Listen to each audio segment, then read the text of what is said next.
श्रीराम समर्थ.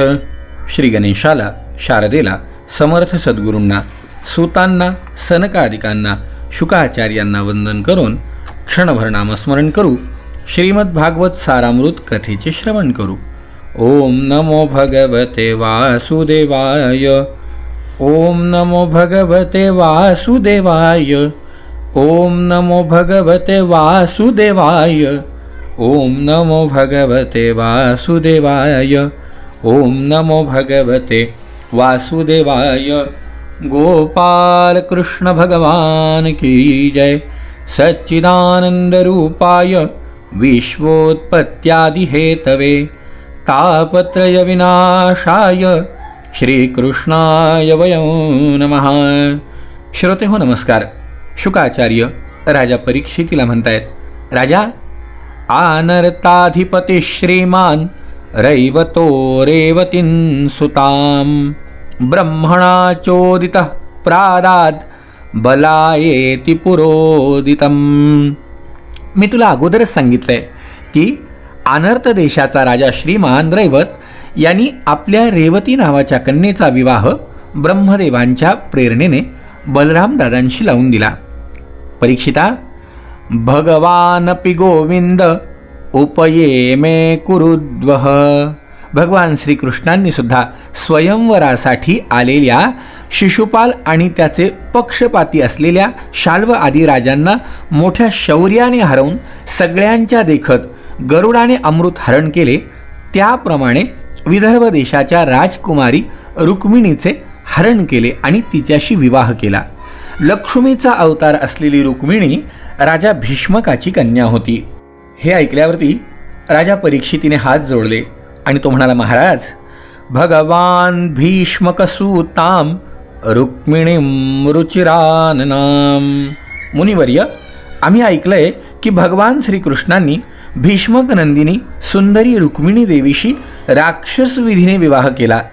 आता ही कथा मला सविस्तर ऐकण्याची इच्छा आहे. परम तेजस्वी भगवान गोपाल कृष्णांनी जरासंध, शाल्व राजांना जिंकून कोणत्या प्रकारे रुक्मिणीचं हरण केलं, ही सगळी कथा मला सांगा. हे ब्रह्मर्षे, कोणता रसिक भक्त पवित्र, मधुर, पापनाशक आणि नित्य नवीन वाटणाऱ्या श्रीकृष्ण कथा ऐकून तृप्त होईल, त्याला तर रोज त्याची तहान लागलेलीच असणार आहे. त्याला रोज नवीन कथा ऐकाव्याच वाटणार आहे. मंडळी, खरंच आहे हो, भगवंताची कथा अशी आहेच आहे. बघा ना, खरं मध्यंतरीच्या काळात थोडं माझ्या प्रकृतीच्या काही अडचणी होत्या, काही धावपळ होती, रोज भाग प्रसारित करताना काही अडचणी निर्माण झाल्या. पण सगळ्या श्रोत्यांची उत्सुकता बघून खरंच मन भारावून गेलं. भगवंताची कथा मुळी आहेच अशी. भगवंताची कथा नित्य आहे, नूतन आहे आणि बस आनंद देणारी आहे. हे ऐकल्यावरती शुकाचार्य म्हणाले, राजा, राजासी भीष्मको नाम विदर्भाधिपतिर्महान तस्य पंचाभवन पुत्रा कन्यैका च वरानना. भीष्मक नावाचा विदर्भ देशाचा राजा हा त्या विदर्भ प्रांताचा अधिपती होता. त्याला 5 पुत्र आणि 1 सुंदर कन्या होती. रुक्मग्रजो रुक्मरथो रुक्मबाहुरतंतरः रुक्मकेशो रुक्ममाली रुक्मिण्येषां स्वसाय सती. त्याचा थोरला मुलगा, याचं नाव रुक्मी होतं आणि धाकटे जे 4 होते त्यामध्ये दुसरा रुक्मरथ, तिसरा रुक्मबाहू, चौथा रुक्मकेश आणि 5वा रुक्ममाली असा होता. 6वी मुलगी होती ती सुशीला रुक्मिणी. रुक्मिणीने राजवाड्यात येणाऱ्या अतिथींच्या तोंडून भगवान गोपाल कृष्णांचे सौंदर्य, पराक्रम, गुण आणि वैभवाबद्दल अनेक वेळा प्रशंसा ऐकली होती. तेव्हाच तिने मनाचा निश्चय केला होता की भगवान श्रीकृष्णच आपल्याला अनुरूप पती आहेत. आणि राजा, ज्यावेळेला भगवान गोपाल कृष्णांनी सुद्धा आपल्या बुद्धी, लक्षणं, उदारता, सौंदर्य, शील आणि इतर गुणांमध्ये अद्वितीय अशी रुक्मिणी आहे हे जाणून स्वतःला अनुरूप अशा तिच्याशी विवाह करण्याचा मनामध्ये निश्चय केलेला होता. राजा, खरं म्हणजे या रुक्मिणीच्या भावांना सुद्धा असं वाटायचं की आपल्या बहिणीचा विवाह हा भगवान गोपाल कृष्णांशी व्हावा. पण त्यातला जो मोठा होता सगळ्यामध्ये रुक्मी, हा भगवंताचा कायम द्वेष करत होता. त्यांनी त्यांना विरोध करून शिशुपाल हा आपल्या बहिणीसाठी योग्य वर ठरवला. हा शिशुपाल या रुक्मीचा मित्र होता आणि भगवंताचा सख्खा आत्तेभाऊ होता. सुंदरी रुक्मिणीला जेव्हा हे समजलं की आपल्या भावानी आपला विवाह शिशुपालाशी ठरवलाय, बस तिचं मन नाराज झालं, उदास झाली.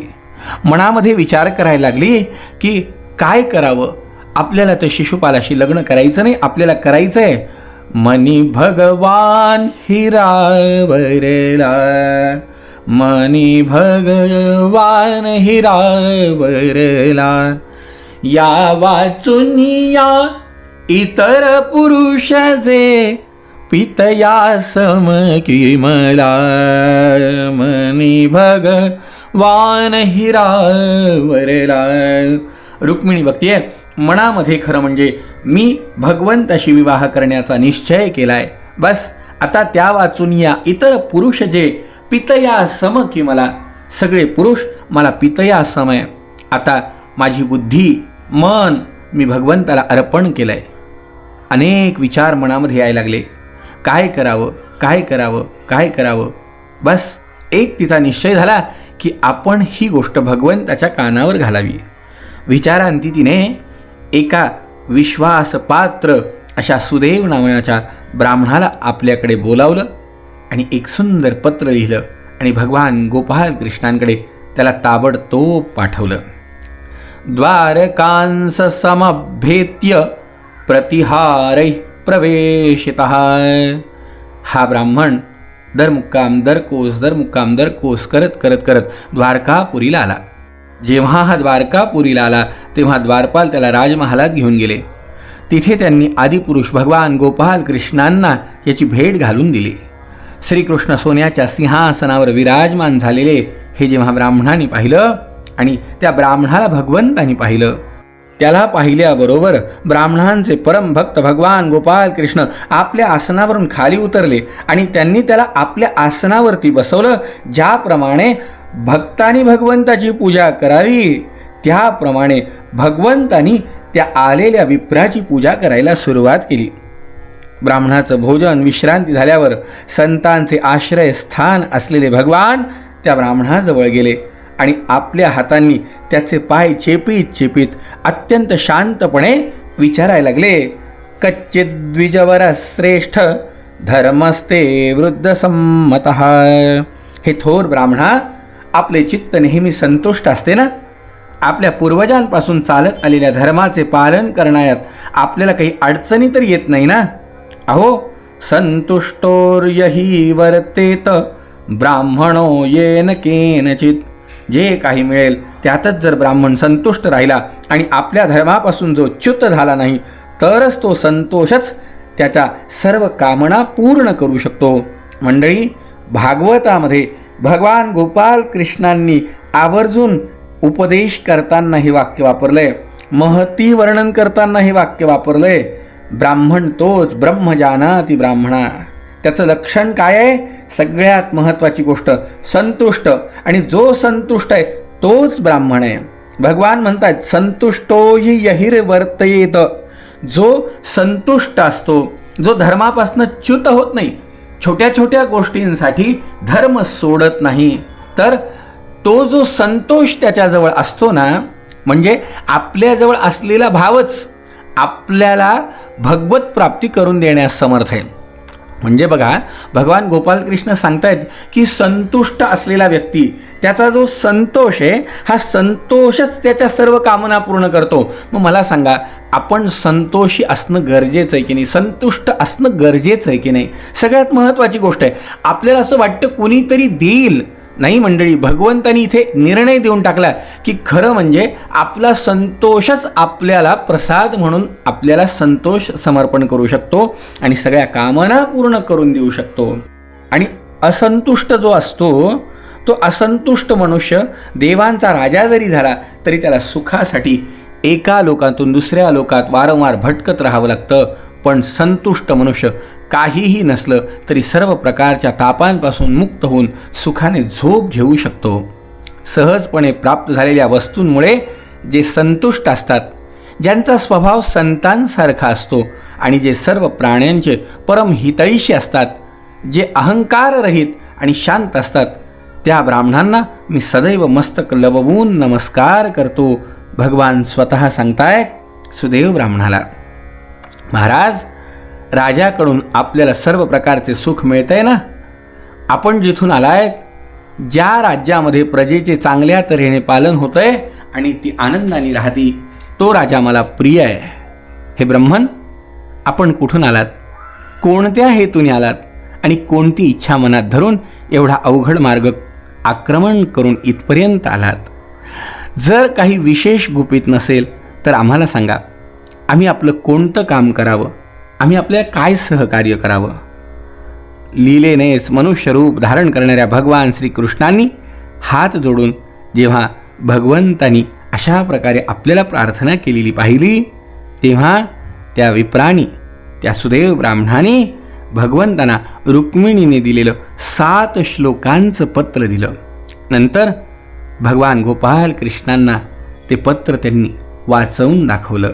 मंडळी बघा, खरंच आहे, भगवान गोपाल कृष्ण केवढा आदर्श समाजासमोर ठेवत आहेत. आणि खरं म्हणजे एक एक श्लोक, एक एक व्याख्या, एक एक गोष्ट तुम्हाला आम्हाला जीवनामध्ये कशा प्रकारे आचरण करावी याचा उपदेशसुद्धा भगवंतांनी अगदी सहज करून दिला आहे. आपल्याला वाटतं की आपल्याला सगळं मिळावं, त्याची मुख्य किल्ली कुठे आहे, मुख्य त्याचा मार्ग कोणता आहे, हे भगवंतांनी सहज सांगितलं. म्हणून तर म्हणलंय ना, न मागे तयाची रमा हो यदायसी, न मागे तयाची रमा हो यदायसी. ज्याला जिसको कछु नहीं चाहिए वही शहंशाह. जीवनामध्ये ही अवस्था आली पाहिजे.